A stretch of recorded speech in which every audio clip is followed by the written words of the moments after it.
प्रवीण जी, आप इस सब पूरे चंद्र ग्रहण को कैसे देखते हैं, जरा ये समझाइए। और आम लोगों के लिए क्या ऐसी महत्वपूर्ण चीजें हैं जिसका उनको ख्याल रखना होगा, क्या करना है क्या नहीं करना है, क्योंकि अब ये समय लगभग थोड़ी देर में ही शुरू होने वाला है। अब लोगों के मन में बहुत सारे सवाल होते हैं कि हमें क्या करना है क्या नहीं करना है, तो उसके लिए क्या ऐसी एहतियाती चीजें हैं जो करनी है नहीं करनी है, वो समझा दीजिए।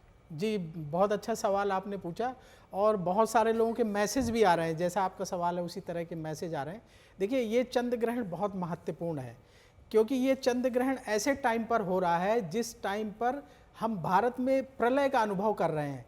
जहां पंजाब में कभी मैंने तो नहीं सुना था कि इतनी तबाही हो जाए, इतने सारे जो है लोग परेशान हो जाएं बाढ़ की वजह से।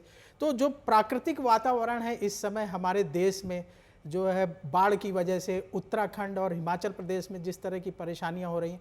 और मैं आपको छोटी छोटी बातें बताता हूं कि जैसे घर में अगर आपके कोई लकड़ी का सामान है और उसमें अगर अच्छे से पेंट नहीं लगा तो उसमें फफूंद लग जाएगी।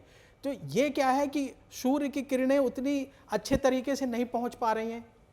और जो चंद्रमा है, चंद्रमा में ये ग्रहण लग रहा है, तो जो ये पूरी प्रकृति है, मनुष्य इसी प्रकृति का हिस्सा है। तो ग्रहण हो, सूर्य की किरणें हो, चंद्रमा की किरणें हो, वातावरण हो, हम सब पर असर डालता है।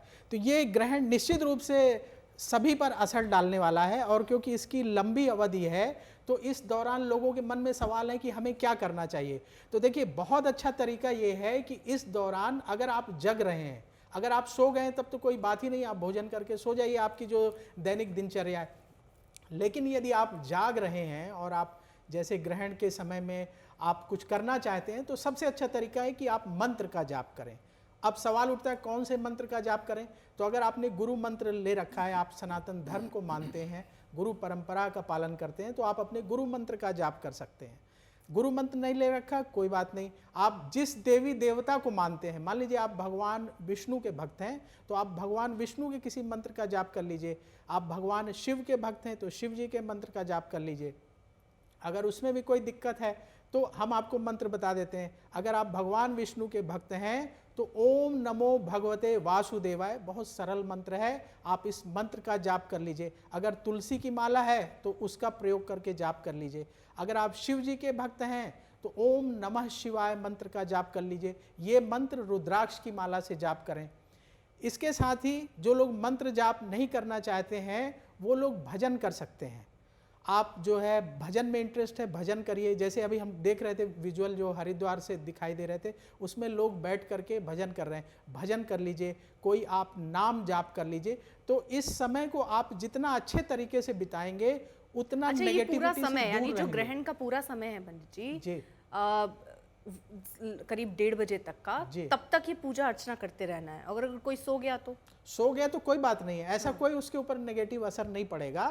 लेकिन जो लोग, कुछ लोग क्या करते हैं अर्पिता जी, कि ग्रहण काल में जो है भजन करते हैं, मंत्र जाप करते हैं और इसके बाद स्नान करते हैं। तो वो लोग जागते हैं। स्नान के लिए तो कहते हैं ग्रहण से पहले भी कीजिए और ग्रहण के बाद तो कीजिए ही कीजिए। हाँ। तो ये दोनों दो बार स्नान करना जरूरी है जी। लेकिन ये सब के लिए नहीं है। जैसे जो हमारे सनातन धर्म में रूल बनाए गए हैं वो A to Z सभी को नहीं फॉलो करना है। जो लोग इसको ज्यादा मानते हैं, जैसे मान लीजिए पंडित जी हैं, ज्यादा मानते हैं, कर्मकांड करते हैं, ज्यादा पूजा पाठ में रहते हैं, तो ऐसे लोग ज्यादा माने।